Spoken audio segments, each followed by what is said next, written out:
Entregamos aquilo que nos foi ofertado para distribuirmos em favor dos que necessitam. A divina bondade conjuga as circunstâncias e confia-nos de um modo ou de outro os elementos que devamos movimentar nas obras do bem. Disseste servir em nome do amor, sim, mestre. Recorda então, que o amor não relaciona calúnias, nem conta sarcasmos. O discípulo, entremostrando súbita renovação mental, não respondeu. Jesus abraçou e disse apenas: Pedro, todos os bens da vida podem ser transmitidos de sítio a sítio e de mão em mão. Ninguém pode dar em essência esse ou aquele patrimônio do mundo senão o próprio Criador, que nos empresta os recursos por ele gerados na criação. E se algo podemos dar de nós, o amor é a única dádiva que podemos fazer, sofrendo e renunciando por amor. O apóstolo compreendeu e beijou as mãos que o tocavam de leve. Em seguida puseram-se ambos a falar alegremente sobre as tarefas esperadas para o dia seguinte. 14. A resposta do benfeitor. Em plena reunião, Venâncio, o orientador espiritual, senhoreava o aparelho mediúnico e falava para a assembleia de 8 pessoas. É o culto do Evangelho, meus amigos. Precisamos de companheiros que se disponham a efetuá-lo no ambiente de nossos irmãos Silverini. A família recorre aos nossos préstimos e apelaremos por nossa vez, para a misericórdia do Senhor. O Evangelho é a nossa carta de crédito e o quadro é doloroso. 5 jovens obsidiados. Imaginem-se vocês no lugar desses pais de coração aflito. A palavra da Boa Nova, porém, transformará o clima doméstico. Com o ensinamento de Jesus, os desencarnados menos felizes mostrar-se-ão tocados de remorso e os amigos que nos propomos socorrer encontrarão forças multiplicadas para a sustentação da paciência. Para isso, nós, os humildes trabalhadores espirituais, necessitamos das vozes e das mãos de vocês. Estimaremos assim ouvi-los a respeito do assunto. Quem do grupo é capaz de ajudar-nos nesse cometimento? Basta estejamos na casa do Silverini, 2 horas por noite, 2 vezes por semana. Ninguém respondeu. Venâncio, contudo, voltou à carga, perguntando nominalmente. Que me diz César? E César, o diretor da equipe, gaguejou. Eu, meu amigo? Realmente não tenho qualidades. Sou um lobo em pele de ovelha. Estou aqui por acaso. Tenho um gênio rude, violento. Receio gravar a situação. E o curioso inquérito prosseguiu. E a senhora irmã Júlia? Decididamente, sou a última, respondeu a dama referida. Reconheço-me incapaz. Em casa, todos me dizem descontrolada, falastrona. E a senhora, irmã Nícia? Ora, Venâncio, temos em sua presença o carinho de um pai, no entanto, a sua bondade compreenderá. Sou mãe solteira. Você sabe que a doutrina espírita foi minha tábua de salvação, para que não descesse a muitos desatinos. Não tenho coragem de enfrentar. E a senhora, irmã Cláudia? Ainda sou uma obsidiada. Há momentos em que sinto enorme dificuldade para suportar a mim própria. Creio que minha cooperação apenas conseguiria piorar. E o nosso Lauro? O moço apontado tartamudeou triste. Quando vim para cá era fichado na polícia. Com a benção de Deus, sou agora outro homem. Ainda assim, temo criar problemas. E a irmã Gina? Eu, Venâncio. Logo eu. Disse a senhora que fora nomeada, também não posso. Sou um abismo de inferioridades e tentações. E o irmão Souza? Minha boa vontade é grande, afirmou amigo chamado a testemunho, contudo, sofri pesada falência no ano passado. Desde que fechei minha loja, tenho letras protestadas. De que jeito iria falar no Evangelho? Dou graças a Deus por não estar na cadeia. E você, irmão Ciro? Entretanto, o rapaz trazido a pronunciar-se, explicou. Sou franco. Não passo de um animal. Sem o amparo de nossa reunião, estaria na sarjeta. O silêncio caiu pesado. Venâncio, após refletir alguns momentos, retomou a palavra e orou com inflexão de profunda tristeza, rogando a Jesus encorajamento ao trabalho. Havia, porém, tanta amargura na voz do amigo espiritual, que, ao término da petição, o dirigente da casa indagou, inquieto. Ouça, Venâncio. Está você agastado conosco? De modo algum, replicou o benfeitor. Eu acrescentou. Cada um dá o que tem. Sei que experimentam grandes obstáculos. Mas se vocês estão aguardando asas de anjos para poderem auxiliar na terra, eu sou alma humana com necessidade de serviço, a fim de curar as minhas próprias imperfeições. Até que vocês cheguem ao céu, vai levar muito tempo, e eu, sinceramente, não posso esperar. E antes que os amigos, repentinamente despertos para a responsabilidade, conseguissem emitir novas opiniões, Venâncio despediu-se. 15. Posições. Há longo tempo, compareceram no tribunal divino dois homens recém-chegados da terra. Um trazia o sinal da muleta em que se apoiara. Outro mostrava as marcas da coroa que lhe havia adornado a cabeça. Fariam prova de humildade para voltarem ao mundo ou seguirem além. Postos, um a um, na balança, o primeiro acusou enorme peso. Era ainda presa fácil de lutas inferiores, parecendo balão cativo. O segundo, no entanto, revelava grande leveza. Poderia viajar em demanda dos cimos. Inconformado, contudo, disse o primeiro. Onde a justiça divina? Fui mendigo paupérrimo, enquanto ele. Indicando o outro. Enquanto ele era rei. Passei fome, ao passo que muita vez o vi no banquete lauto. Esmolava na rua, avistando-o na carruagem. Conhecia a nudez, reparando sob manto dourado, quando seguia no triunfo. Vivia entre os últimos, ao passo que ele sempre aparecia como o primeiro entre os primeiros. O outro baixou a cabeça, humilhado, em silêncio. Mas o amigo sereno, que representava o Senhor, falou persuasivo. Viste-o na mesa farta, mas não lhe percebeste os sacrifícios ao comer por obrigação. Notaste-o de carro, entretanto, não lhe observaste o coração agoniado de dor, ante os problemas dos súditos a que devia assistência. Fitaste-o sob dourado manto, nos dias de júbilo popular, todavia, não lhe contemplaste as chagas de sofrimento moral, diante das questões insolúveis. Conheceste-o entre os maiores da terra, entretanto, não sabes quantos punhais de hipocrisia e de ingratidão trazia cravados no peito, embora fosse obrigado a sorrir. Além disso, na posição de soberano, podia ferir e não feriu, humilhar e não humilhou a ninguém, prejudicar e não prejudicou, desertar e não desertou. Na situação de mendigo, não foste lançado a semelhantes problemas da tentação. Diante do companheiro triste, o ex-monarca recebeu o passaporte para a ascensão sublime. Sozinho e em lágrimas, perguntou então o ex-mendigo. E agora? O ministro angélico abraçou sensibilizado, e informou. Agora, renascerás na terra e serás também rei. 16. A lição maior. Diante de milhares de espíritos deslumbrados, a preleção terminou. A Assembleia, constituída na maioria por entidades sofredoras da terra, estacara, em suspenso, no vasto recôncavo do espaço. Assombro, alegria, emoção. É que falar o grande cartaginês Aurélio Agostinho, venerado no cristianismo como figura das mais elevadas na história. Nimbado de intensa luminosidade, comovera-lhe a multidão, na categoria de emissário da esfera superior. Desencarnados de vários países cristãos ali se juntavam para ouvi-lo. Antigos, professores de Hipona e Tagasta, Madaura e Milão, experimentados em muitas reencarnações, partilhavam-lhe o séquito. Comentava-se em grupos diversos a sublime condição do orador. Diziam muitos amigos do que o grande pregoeiro do Evangelho transcendera a humanidade terrestre, ao que outros respondiam sabê-lo na intimidade de gênios soberanos, integrados na evolução de outros sistemas e outras esferas. Guerreiros cuja mente se fatigava para anular a lembrança da espada, ricos empobrecidos de ouro e remediados de consolação, mulheres cansadas de mentira e almas numerosas, endolorido abatimento, haviam recebido a palavra da Boa Nova, qual se esta fosse um néctar divino. Todos os presentes exibiam singular metamorfose, como se a luz interior do coração se lhes estampasse no semblante transfigurado, entremostrando aspirações novas, dando a ideia de que ensacavam futuro energias diferentes para a batalha da própria regeneração, e o pranto copioso, aqui e ali, destacava, de certo, votos íntimos, profundos. Preparava-se o orador à retirada, quando recebeu o toque de alguém, recém-vindo da terra. Era um homem que ainda trazia as marcas de recente liberação do corpo físico. Fitando os olhos do mensageiro que o abençoava, caiu em reverência e rogou. Grande apóstolo de nosso Senhor Jesus Cristo. Dos 60 anos que vivi entre as criaturas humanas, 40 dediquei ao estudo de vossa vida. Procuro-vos, desde muito, com ardente afeição.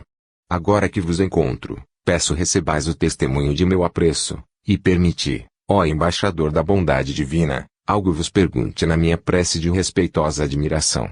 Alçado agora à munificência da altura, vós que desfrutais a convivência dos assessores do Cristo e que acompanhais a marcha de 15 séculos de cristianismo, assinalados desde a vossa conversão ao Evangelho, que revelação mais alta tendes hoje a proporcionar-nos? Vós que conheceis presentemente outros mundos, que devassais novos segredos cósmicos, que sabeis olhar com entendimento e compaixão para as nossas almas e que desempenhais, com honra, a função de arauto das eternas verdades, dizei-nos qual a lição que considerais a mais nobre, em vossa triunfante jornada de espírito. O antigo lidador cartaginês, sensibilizado, afagando a cabeça trêmula do companheiro que perguntava, respondeu, bondoso: meu filho, a mensagem maior em toda parte, como sempre, é a grandeza de Deus que envolve o universo. As constelações remotas estendem-lhe o poder. Os sóis que nos influenciam de perto proclamam-lhe o esplendor. Os mundos que conseguimos pisar demonstram-lhe a paternal solicitude. Flores e gotas d'água são notícias de seu infinito amor. Todos os fenômenos da vida dizem algo de sua glória oculta. No entanto, o ensinamento mais alto que recebi até agora, no âmago da consciência, é aquele de minha própria transformação. Contado entre os maiores devassos e criminosos da terra, pude entrar, pela abnegação de Jesus Cristo, o fiador de nossas almas, em minha própria restauração, na trilha de serviço que continua a palmilhar. O consulente baixou o rosto, ante a humildade do mensageiro. E enquanto o grande mentor se afastava, cercado de amigos, a explicação ecoou, no imenso vale dos pecadores desencarnados, como sopro renovador de alegria e esperança. 17. Festas. Filipe Rimas renasceria com a missão de impulsionar a verdade. Prometer aos espíritos superiores acolher-lhes o ensinamento, dosá-lo e distribuí-lo com a multidão. Várias vezes, antes do berço, visitou, em companhia de grandes instrutores, o local em que receberia a tarefa. E vira, de perto, a enorme cidade em que lhe soaria a palavra como trombeta do céu. Começaria o apostolado através do verbo fulgurante, e terminá-lo-ia com o lançamento de alguns livros em que os mensageiros divinos expressassem preciosa síntese da realidade maior. À face dos abençoados compromissos, Rimas nasceu e criou-se, iniciando o trabalho com geral admiração. Muito jovem ainda, falava arrebatando quem ouvisse. Benfeitores invisíveis ocupavam-lhe a garganta, transformada então em tuba sublime, e o conceito edificante lhe jorrava da boca. Assemelhava-se, nesses instantes, a cascata de luz. Legiões de pessoas escutavam-no, emocionadas. Senhoras reconhecidas beijavam-lhe as mãos e companheiros respeitáveis abraçavam-no, comovidos. Todavia, os espíritos acomodados às sensações inferiores da existência física mostravam-se incomodados. As preleções de cimas mudavam a vida mental da maioria de quantos encarnados eles se haviam habituado a vampirizar. E perdiam ter agindo por sindicato de exploradores, reuniram-se em estudo. Como remover o embaraço? A princípio, improvisaram dificuldades. No entanto, as dificuldades como que lhe infundiam recursos novos. Simas orava e colhia forças. Invadiram-lhe, então, o reduto familiar. Inexplicavelmente, os irmãos lhe atiravam ironias em rosto. O missionário, contudo, cobrava energias na prece. Era como se vivesse ligado à esfera superior, à maneira de escafandrista do mundo espiritual, captando-lhe o sagrado oxigênio da inspiração. Os perseguidores sutis inventaram processos novos. Tentações variadas, cargas fluídicas em forma de dor, deserção de amigos, incompreensões, sarcasmos, prejuízos, mais amplas tricas domésticas. Mas Filipe continuava falando. Palavra antissonante, reeducativa. E, como consequência, surgiam atitudes de conversão, intercâmbio de livros nobres, renovações, vidas transfiguradas e lares reconstruídos. Reagruparam-se os adversários ferrenhos e, na assembleia, falou um deles mais experiente. O rapaz já cheirou dinheiro grande. E as respostas vieram. Sim. Sim. Já foi experimentado em prazeres diversos. E mostrou-se indiferente. Lutas familiares. Venceu os maiores calúnias. Aproveitou-as, fazendo-se herói. O técnico em assuntos da sombra pensou algum tempo e lembrou. Festas.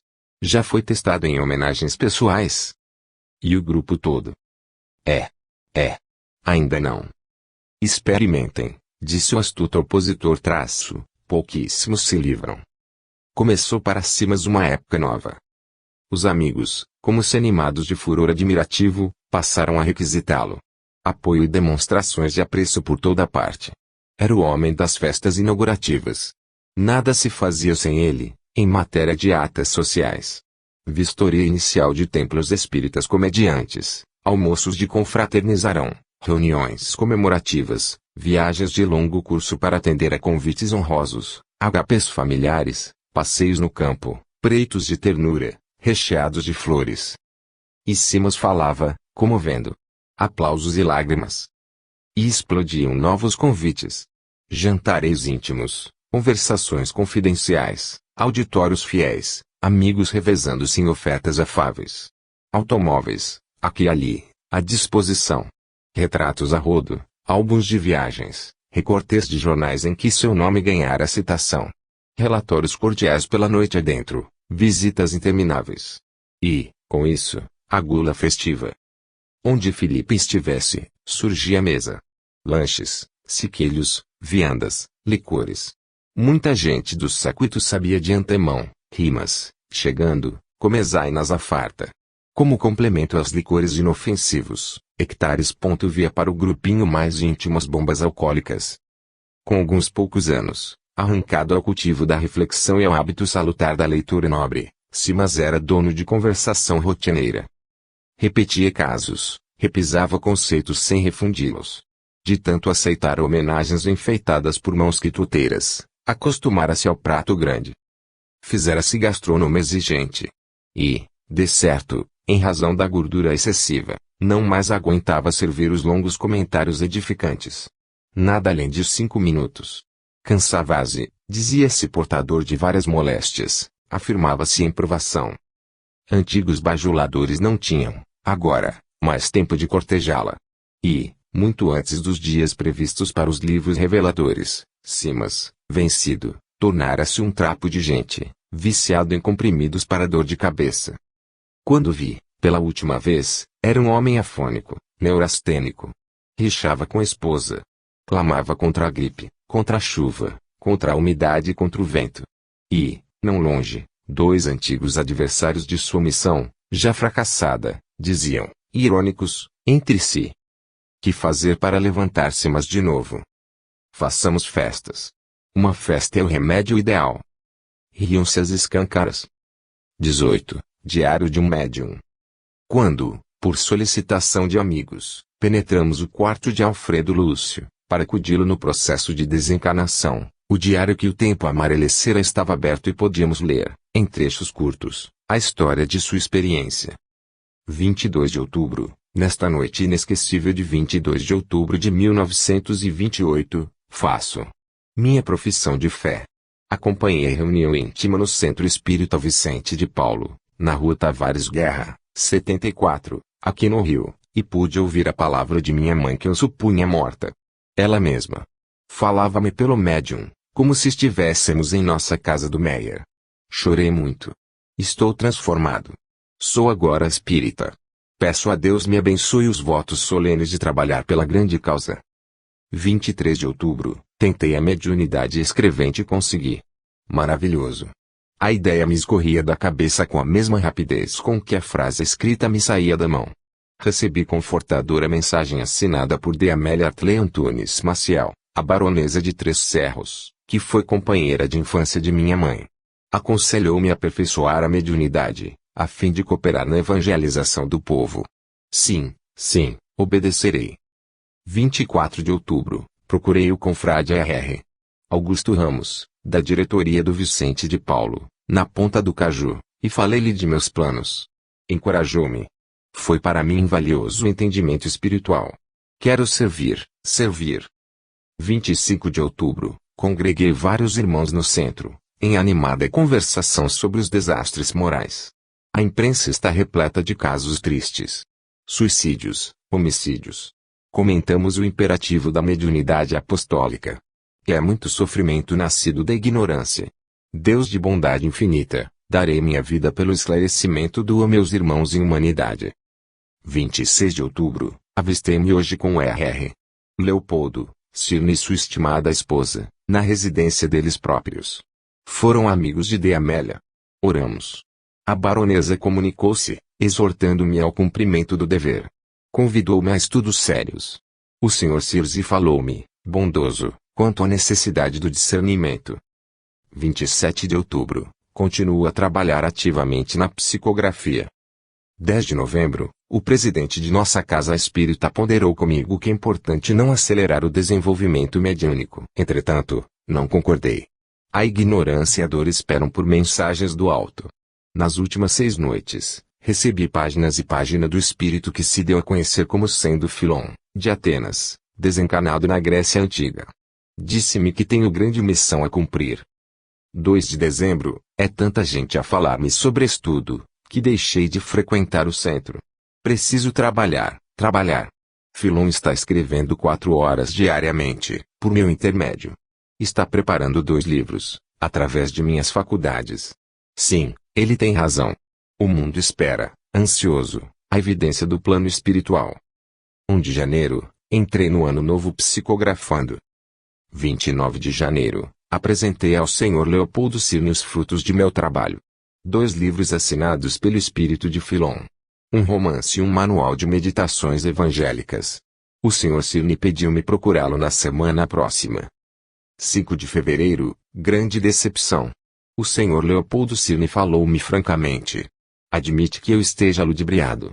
Reconhece as minhas qualidades mediúnicas, mas pede que eu estude, afirmando que os livros de Filon são fracos. Acha que é cedo para eu pensar em publicação de livros, que devo amadurecer em conhecimento e experiência para colaborar seriamente com os bons espíritos. Despedi-me, desapontar. 6 de fevereiro, procurei o Dr. Guilom Ribeiro, da Federação Espírita Brasileira, que me recebeu, cortês, em sua própria casa. Entreguei 1 hora os meus originais mediúnicos, rogando opinião. 20 de fevereiro, voltei ao Dr. Guilom Ribeiro. Devolveu-me as mensagens, referindo-se, paternal, ao perigo das mistificações e à necessidade de critério, na apresentação de qualquer assunto espírita. Declarou que tenho promissora mediunidade, embora ainda muito verde, e asseverou que devo preparar-me à frente do futuro. Um rapaz, que se achava junto dele, falou em obsessão. Informou que um médium pode ser atacado, sem perceber, pela influência de espíritos inferiores, assim como planta suscetível de ser assaltada por pragas silenciosas. Compreendi claramente que o moço me considerava obsidiado. Uma ofensa. Saí revoltado. Começo a desiludir-me. 4 de abril, estou desolado. Ouvi hoje o Dr. Ignácio Bittencourt, pela 4ª vez numa semana. Já tenho 4 novos livros do espírito de Filon, mas o Sr. Bittencourt, que os leu, está do contra. Recomendou-me estudo. Deu-me conselhos. Parece que o homenzinho quer entrar em minha vida. Falou-me em reforma íntima, como se eu fosse um criminoso em regeneração. 6 de abril, conversei com D. Retilha, médium experiente, em casa de D. Francisca de Souza, depois de reunião familiar. Parece que ela me viu na conta de uma pessoa irresponsável, pois ofereceu-me longa lista de instruções, explicando que preciso reajustar-me. E falou também na necessidade do estudo. 8 de abril, não aguento. Qualquer espírita que me encontra, ao invés de ajudar-me, só me fala em estudo e discernimento, em discernimento e estudo. Serei alguma criança? Arri com toda ponderação. Se mediunidade é serviço em que devamos atender às exigências de todo mundo, não nasci para ser cachorro de ninguém. Todos os espíritas se julgam com direito de me advertir e reprovar. Sou um homem sensível. Não posso mais. Via-se que o livro de notas fora abandonado por muitos anos. Entretanto, logo em seguida aos apontamentos mencionados, estava escrito em tinta fresca. 6 de setembro de 1959, o amado Jesus, quero abraçar agora a luz da mediunidade de que desertei, há mais de 30 anos. Quero cumprir a minha tarefa, Senhor. Perdoa-me o tempo perdido. Dá-me algum tempo mais. Preciso de mais tempo, Mestre. Socorre-me. Levanta-me as forças. Prometo servir a verdade durante o resto de minha vida.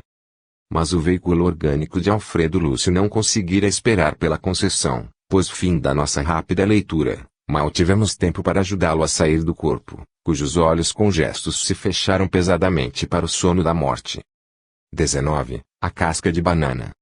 Secundino renasceria entre os homens para socorrer crianças desamparadas, e, para isso, organizou-se-lhe grande missão no plano espiritual.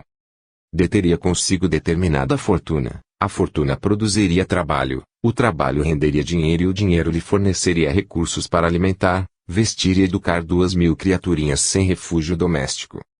Atendendo à empreitada, Lisel, o instrutor desencanado que o seguiria entre os homens, dar-lhe-ia, em tempo devido, o necessário suprimento de inspirações. Estariam juntos, e Secundino, internado no corpo terrestre, assimilaria as ideias que o mentor lhe soprasse. A experiência começou, assim, promissora. Da infância à mocidade, o tarefeiro parecia encouraçado contra a doença. Extravagante como ninguém, descia, suarento, de vigoroso cavalo do sítio paterno, mergulhando no sorvete, sem qualquer choque orgânico, e ingeria frutos deteriorados, como se possuísse estômago de resistência invencível. Em todas as particularidades da luta, contava com a afeição de Lisel, e, muito cedo, viu-se em contacto com o amigo espiritual, que não só lhe aparecia em sonhos, como também através dos médiuns, com os quais entrasse em sintonia. O benfeitor falava-lhe de crianças perdidas, pedia-lhe proteção para crianças sem rumo, rogava-lhe, indiretamente, a atenção para o noticiário sobre crianças ao desabrigo. E tanto fez Lisel que Secundino planeou o grande cometimento. Seria, sim, o protetor dos meninos desamparados. Entretanto, considerando as necessidades do serviço, pedia dinheiro em oração. E o dinheiro chegou, abundante. Ao influxo do amor providencial de Lisel, sentia-se banhado em ondas de boa sorte. Explorou a venda de manganês e ganhou dinheiro, negociou imóveis e atraiu dinheiro, comprou uma fazenda e fez dinheiro, plantou café e ajustou dinheiro.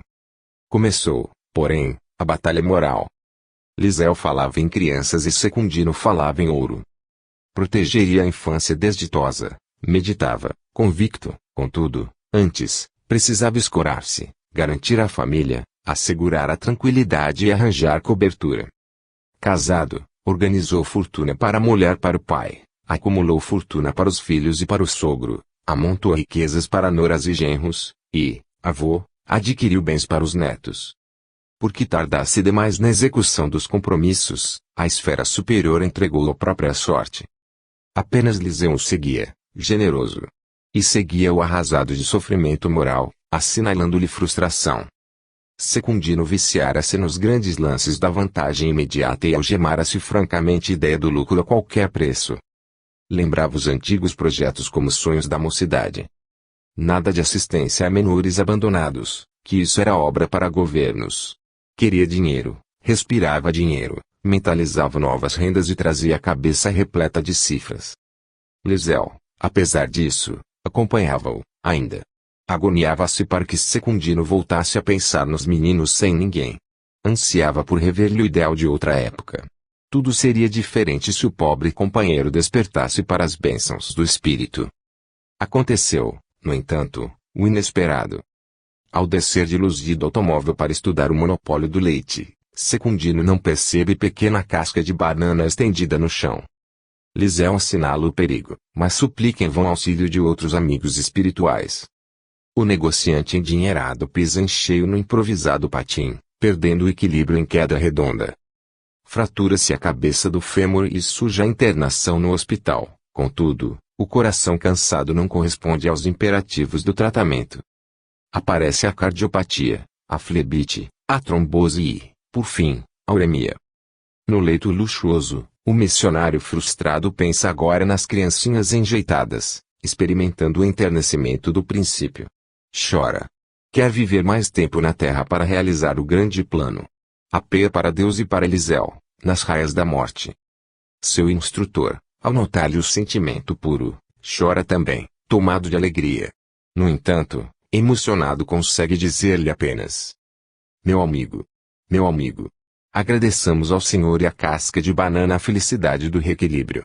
Seu ideal voltou intacto, Mas agora é tarde. Esperemos que o berço lhe seja propício. 20. TBC. Na condição de espírito, encantamo-nos com certo grupinho de companheiros encanados que, frequentemente, se reuniam discutindo elevados assuntos do espiritismo. Leandro, Jonas e Samuel pareciam-nos três apóstolos da grande causa. No decurso de 50 meses, encontrei-os, semanalmente, em agradável tete-a-tete, anotando problemas da humanidade. Eram apontamentos valiosos à margem do Evangelho, recordações sublimes sobre o Cristo, observações sensatas acerca dos sensitivos que visitavam, altas questões sociais, notícias da mediunidade a repontar-lhes do ambiente doméstico, e impressões próprias de contacto com os espíritos, através dos sonhos que narravam, felizes.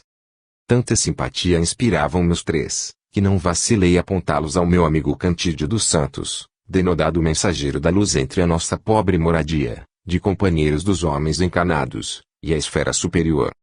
Não seria justo aproveitar a quem se evidenciava na posse de tanto conhecimento. Quem poderia prever a extensão da seara preciosa, capaz de surgir de semelhante conjunto? Cantídio ouviu-me, atencioso, e prometeu providências. Foi assim que conseguiu situar os três amigos, certa noite, num templo espírita, e, no momento aprazado, e aí compareceu com Lesmundo, respeitável orientador que vinha testar-lhes a decisão. Senhoreando a engrenagem mediúnica, o emissário, com grave fisionomia temperada por larga dose de entendimento, começou a mensagem que encomendáramos, explanando sobre a magnitude do serviço espírita, e claramente classificou como sendo um privilégio que o Senhor concede às criaturas amadurecidas na ideia do bem. Logo após, entrou diretamente no objetivo, convidando os circunstantes à atividade. Por que não abraçarem compromissos edificantes no cristianismo renascente? Acaso não se sentiam prestigiados pela verdade? Jonas, Samuel e Leandro discorreram, brilhantemente, quanto às próprias convicções. Porque o instrutor lhes estimulasse a exposição dos pontos de vista, falaram longamente das leituras que haviam efetuado. Exaltaram os princípios de Allan Kardec, louvaram as páginas de Denis, desfiaram as pesquisas de Crookes e Aksakov e analisaram as conclusões de Bozan e Gelei com notável mestria. Ao cabo de 2 horas inteiras, em que se derramaram, contentes, no verbo luminoso e estuante, Lismundo lembrou, paciente, o impositivo do trabalho que lhes carreasse os tesouros na direção do próximo. Era preciso rearticular corações doentes e levantar almas caídas. O benfeitor atacou a nova argumentação, salientando a oportunidade de um agrupamento destinado à sementeira da luz. Uma casa de instrução e consolo, em que os necessitados de orientação e esperança encontrassem apoio moral. Um instituto em que a ideia espírita, através do livro nobre, distribuído com largueza de sentimento, pudesse espargir renovação e conforto. Os ouvintes, contudo, qual se fossem surpreendidos por ducha inesperada, entreolharam-se, transidos de susto. Leandro acusou-se pejado de provações, Samuel declarou-se esmagado por lutas da parentela, e Jonas afirmou-se incapaz de responsabilidades maiores. E enquanto se tornavam monossilábicos e arrédios, o embaixador prestimoso indicou vários setores de movimentação apostólica. Santuários espíritas de evangelização, devotamento mediúnico desse ou daquele teor, escolas diversas, hospitais, recolhimentos, creches, berçários e campanhas de benemerência foram alinhados pelo instrutor, durante mais de 60 minutos consagrados à advertência e à ternura fraterna. O trio, no entanto, mostrou-se irredutível. Alegou-se a falta de tempo, a incompreensão do mundo, a imperfeição da alma, a perseguição dos espíritos das trevas, os impedimentos físicos e o martírio familiar. Quando os convites minuciosos e reiterados podiam ser tomados à conta de imprudência, Lismundo despediu-se. E, novamente conosco, acalmou meu desapontamento, explicando, bondoso: não se aflija. Estamos à frente de companheiros filiados à TBC, a experiência, contudo, é a mestra de todos. Voltaremos, assim, mais tarde. Dito isso, regressou à sua residência na Vida Maior. Intrigado, perguntei ao amigo o que me esperava. TRC que vem a ser isso? Cantídio respondeu, a sorrir. TBC representa a sigla da turma da boa conversa, compreende? Embora agoniado, Não pude ocultar o riso franco. Voltamo-nos, então, instintivamente, para os circunstantes, e os três amigos estavam entranhados de novo em palestra acalorada, comentando a mensagem do orientador de maneira chistosa, como se a palavra responsabilidade não existisse. 21. Religiões irmanadas. Comentávamos a conveniência de se irmanarem as religiões, em favor da concórdia no mundo, quando meu amigo Tertuliano da Cunha, desencanado no Pará, falou entre brejeiro e sentencioso. Gente, é necessário pensar nisso com precaução. Ideia religiosa é degrau da verdade e o discernimento varia de cabeça para cabeça. Exaltam vocês a excelência de larga iniciativa, em que os múltiplos templos sejam convocados à integração num plano único de atividade. Entretanto, não será muito cedo para semelhante cometimento. Porque a pergunta vagueasse no ar, o experiente sertanista piscou os olhos, sorriu malicioso e aduziu. Isso me faz lembrar a curiosa fábula que me foi relatada por velho índio, numa de minhas excursões no Xingu.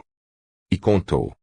Reza uma lenda amazônica que, certa feita, a onça, muito bem posta, surgiu na selva, imensamente transformada.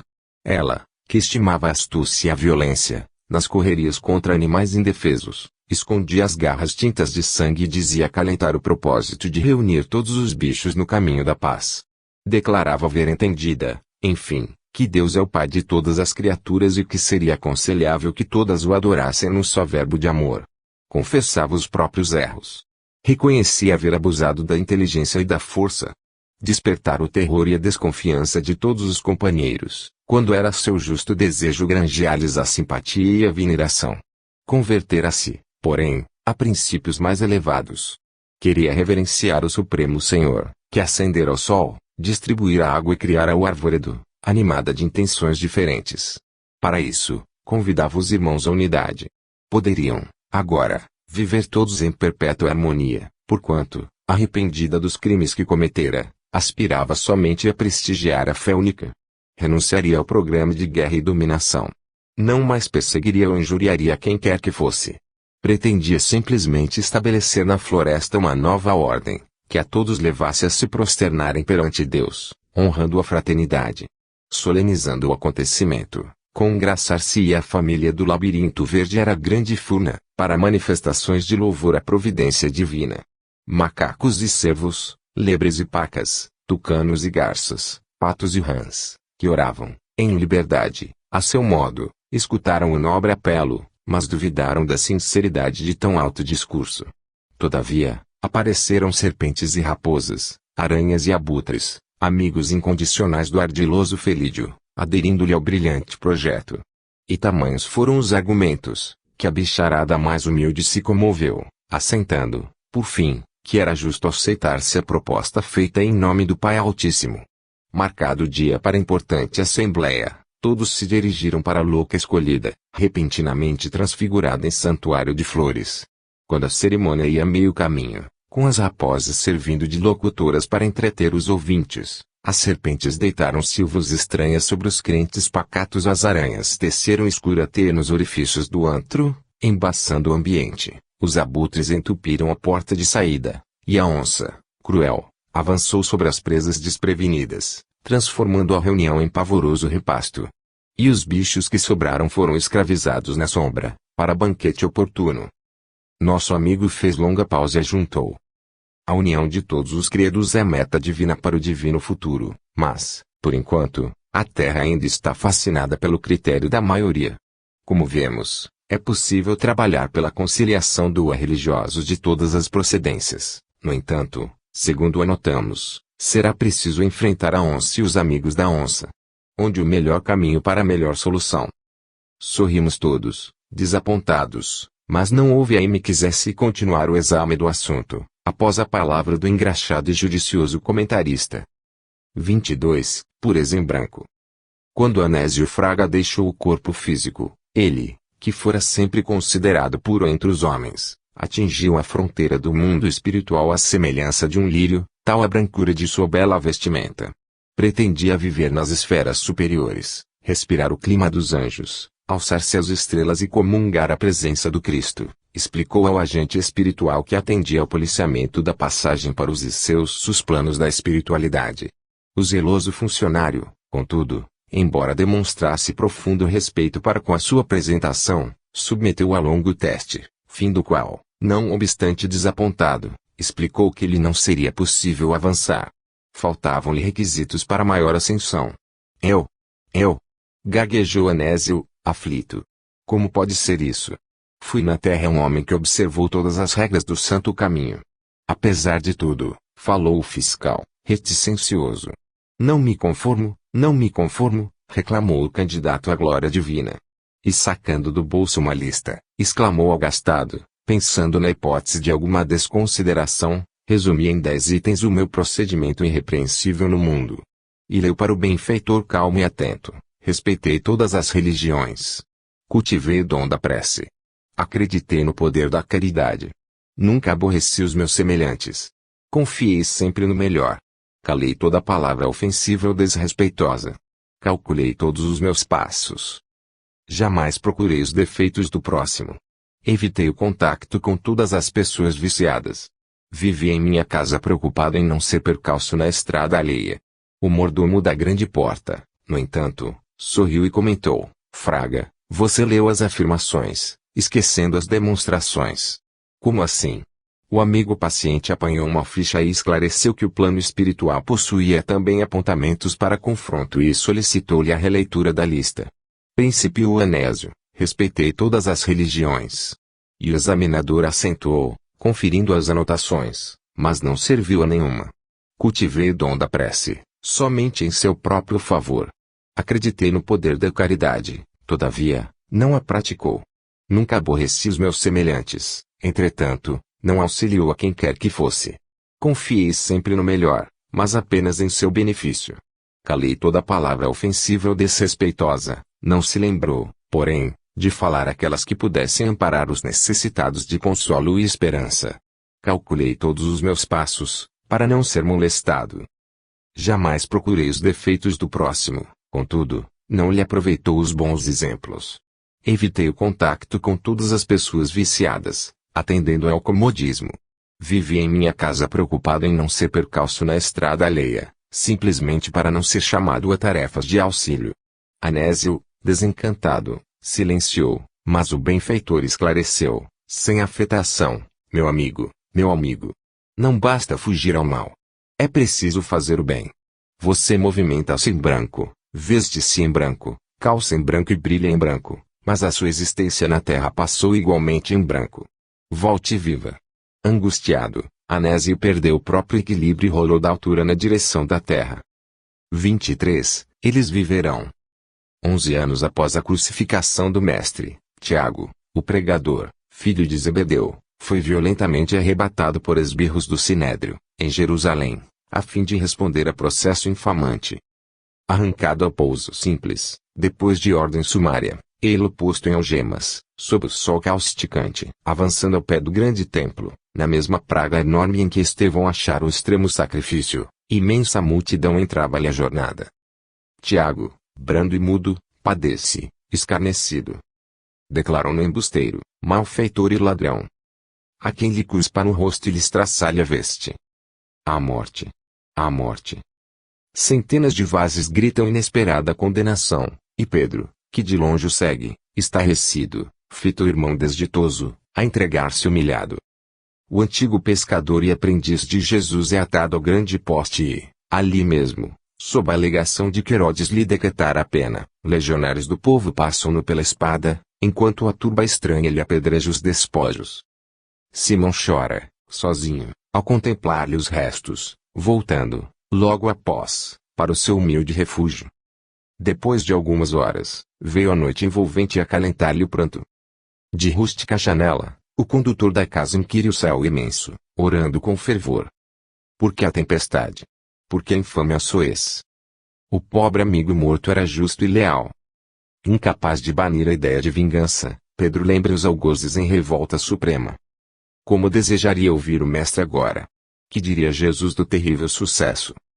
Neste instante, levanta os olhos lacrimosos, e observa que o Cristo lhe surge, doce, à frente. É o mesmo companheiro de semblante divino. Ajoelha-se Pedro e grita-lhe: Senhor! Somos todos contados entre os vermes do mundo. Por que tanta miséria a desfazer-se em lama? Nosso nome é pisado e o nosso sangue verte em homicídio impune. A calúnia feroz espia-nos o passo. E talvez porque o mísero soluçasse de angústia, o mestre aproximou-se e disse com carinho, a afagar-lhe os cabelos. Esqueceste, Simão. Quem quiser vir a mim carregue a própria cruz. Senhor, retrucou, em lágrimas, o apóstolo abatido, não renego o madeiro, mas clamo contra os maus. Que fazer de Jorebe, o falsário infeliz, que mentiu sobre nós, de modo a enriquecer-se? Que castigo terá esse inimigo atroz da verdade divina? E Jesus respondeu, sereno, como outrora. Jamais amaldiçoes. Jorebe vai viver. E Amenabe, Senhor? Que punição há dele, se armou escuro laço, tramando-nos a perda. Esqueçamo-lo em prece, porque o pobre Amenabe vai viver igualmente. E Joachibe Bemade? Não foi ele, talvez, o inspirador do crime? O carrasco sem fé que a todos atraiçoa. Com que horrenda aflição pagará seus delitos? Foge de condenar, Joachim vai viver. E Amós, o falso Amós, que ganhou por vender-nos. Ouvidemos Amós, porque Amós vai viver. E Herodes, o rei vil, que nos condena à morte, fingindo ignorar que servimos a Deus. Mas Jesus, sem turvar os olhos generosos, explicou simplesmente. Repito-te, outra vez, que quem fere, ante a lei será também ferido. A quem pratica o mal, chega o horror do remorso. E o remorso voraz possui bastante fel para amargar a vida.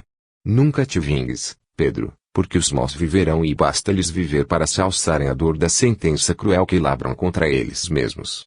Simão baixou a face banhada de pranto, mas ergueu em seguida, para nova indagação. O Senhor, entretanto, já não mais ali estava. Na laje do chão só havia o silêncio que o luar renascente adornava de luz. 24. O anjo, o santo e o pecador. O pecador escutava a orientação de um santo, que vivia, genuflexo, à porta de templo antigo, quando, junto aos dois, um anjo surgiu na forma de homem, travando-se breve conversação entre eles. O anjo, amigos, Deus seja louvado. O santo, louvado seja Deus. O pecador, louvado seja. O anjo, dirigindo-se ao santo, vejo que permaneceis em oração e animo-me a solicitar-vos apoio fraternal. O santo, espero o Altíssimo em adoração, dia e noite. O anjo, em nome dele, rogo o socorro de alguém para uma criança que agoniza num lupanar. O santo, não posso abeirar-me de lugares impuros. O pecador, sou um pobre penitente e posso ajudar-vos, Senhor. O anjo, igualmente, agora, desencarnou infortunado homicida, entre as paredes do cárcere. Quem me emprestará mãos amigas para dar-lhe sepulcro? O santo, tem horror aos criminosos.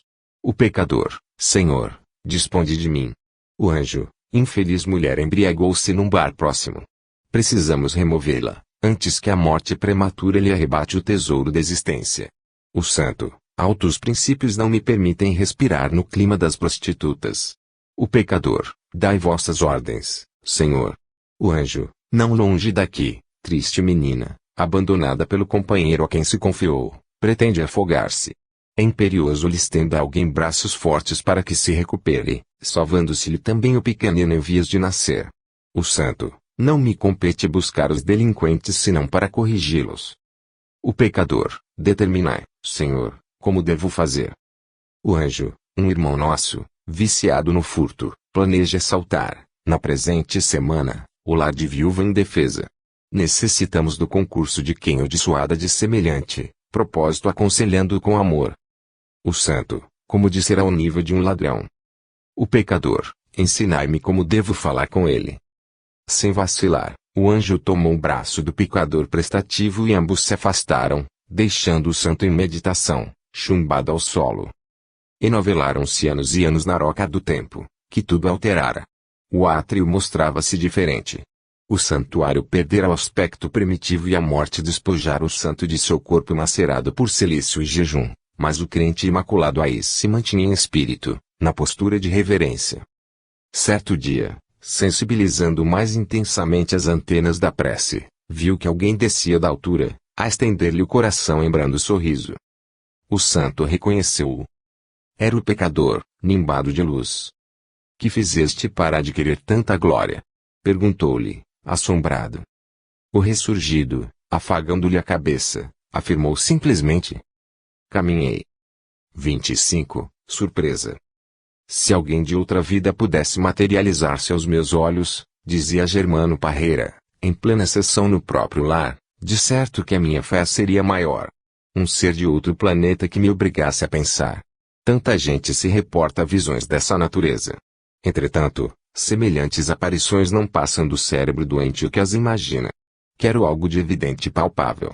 Creio estarmos no tempo da elucidação positiva.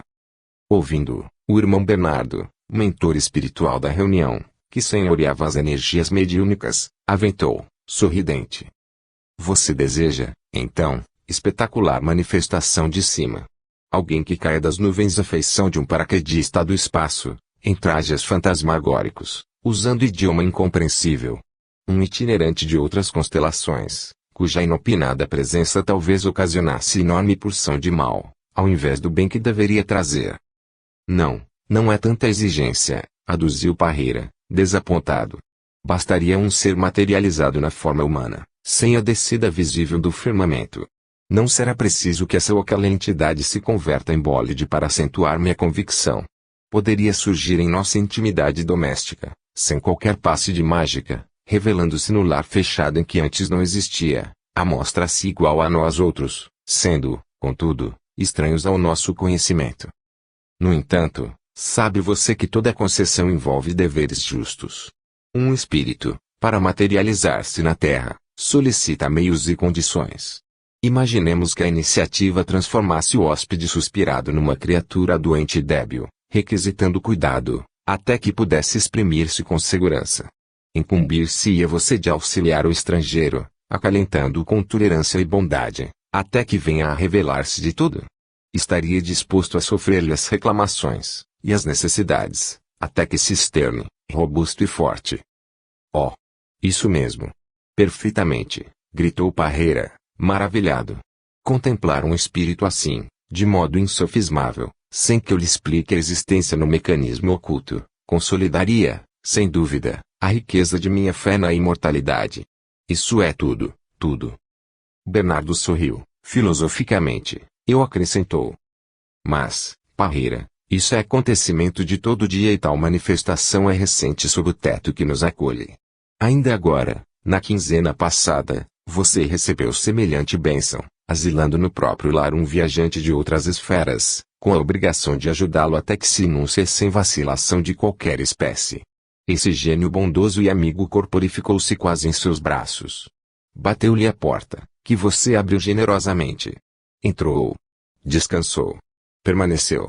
E, ainda agora, ligado a você, espera por seu carinho e devotamento, a fim de atender plenamente à própria tarefa. Como assim? Como assim? Irrompeu Germano, incrédulo. Nada vi, nada sei não pode ser. Mas o benfeitor espiritual, controlando o médium, ergueu-se a passo firme e, desmandando aposento próximo, de lá regressou, trazendo leve fardo. Ante a surpresa dos circunstantes, Bernardo depositou-o com respeitosa ternura no regaço do amigo que ainda argumentava. Parreira desenovelou curiosamente o pequenino volume e, entre aflito e espantado, encontrou, em plácido sono de recém-nato, corpo humilde e quente do próprio filho.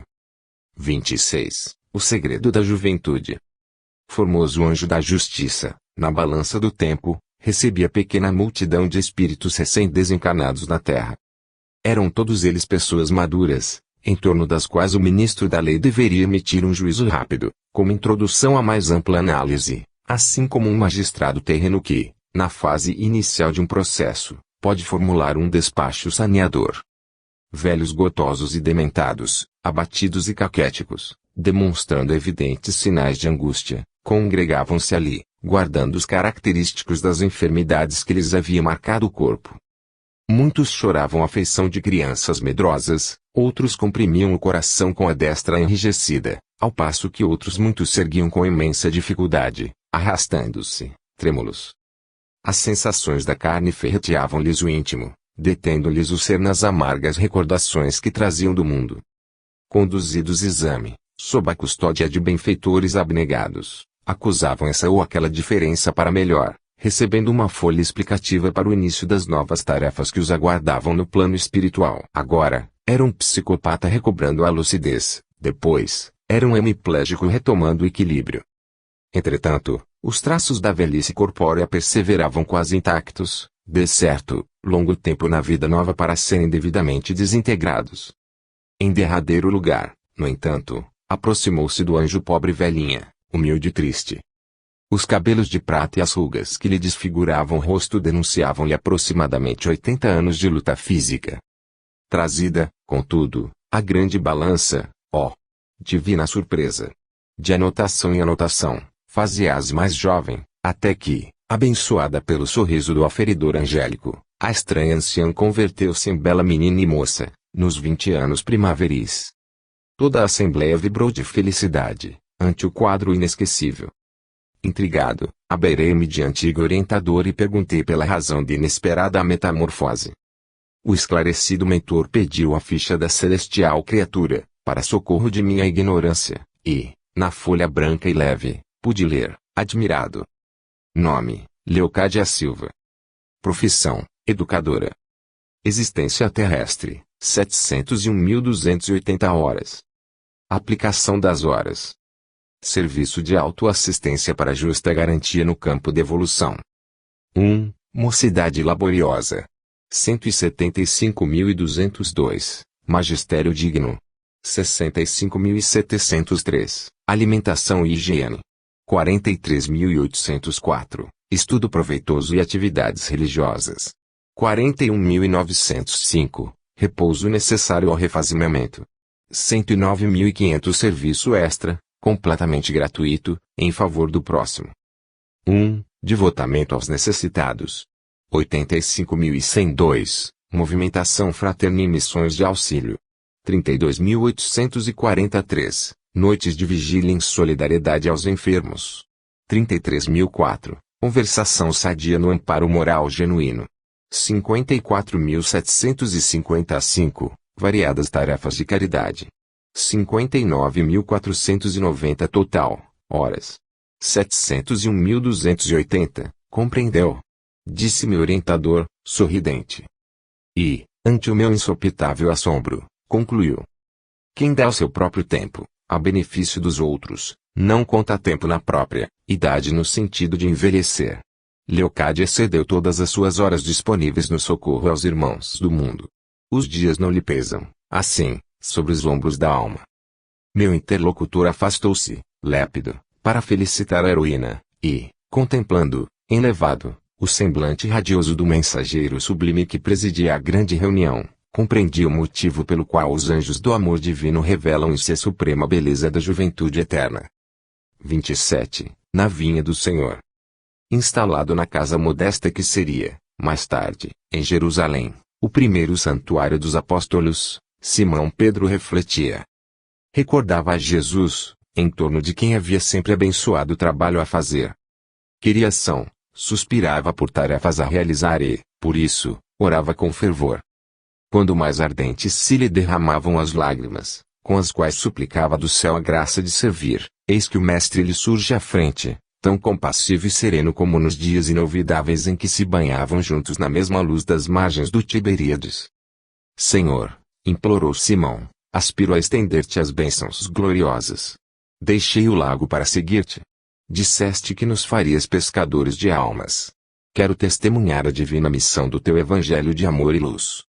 E porque o celeste visitante estivesse a fitá-lo em silêncio, Pedro acrescentou com a voz encharcada de pranto. Quando enviarás teu serviço às nossas mãos? Entreabriram-se de mansos lábios divinos e o apóstolo escutou, enquanto Jesus se fazia novamente invisível. Amanhã. Amanhã. O antigo pescador, mais encorajado, esperou o dia seguinte, aguardando o mandato do eterno benfeitor. Devotou-se à limpeza doméstica, desde o nascer do sol, enfeitando a sala singela com rosas orvalhadas do amanhecer. Enlevado em doce expectativa, justamente quando se dispunha à refeição matutina, ensurdecedora algazarra atinge-lhe os ouvidos. A porta singela, sob murros violentos, deixa passar um homem seminu, de angustiada expressão, enquanto lá fora bramem soldados e populares, sitiando o reduto.